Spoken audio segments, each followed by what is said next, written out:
قرآن مجید کے اعتبار سے علامہ سیوطی نے مخصوص جو قرآن کی اصطلاحات ہیں ان کے حوالے سے ایک بات کہی ہے، لیکن واقعہ یہ ہے کہ قرآن کی اصطلاحات خود اپنی ہیں، دنیا کی دوسری کسی بھی اصطلاحات پر ان کو قیاس نہیں کیا جا سکتا۔ لیکن جاہز چونکہ قدیم تھے، انہوں نے قرآن مجید کو کہا یہ دیوان کی شکل رکھتا ہے، جیسے کہ حافظ کا دیوان کسی اور کا دیوان۔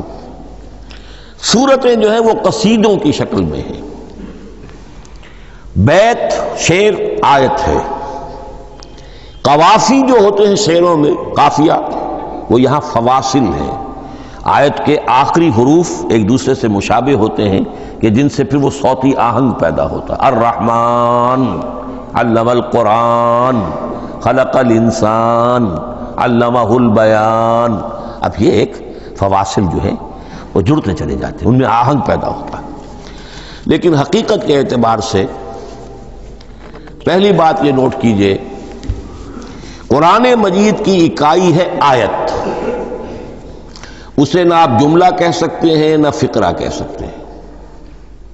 انگریزی میں ہمارا چونکہ بائبل کے لیے بھی جب ورس کا لفظ آ جاتا ہے تو انگریزی تراجم میں، انگریزی تحریروں میں، مقالوں میں ورس قرآن مجید کی آیت کے لیے لفظ آ جاتا ہے، ورس نمبر فلاں، بالکل غلط ہے۔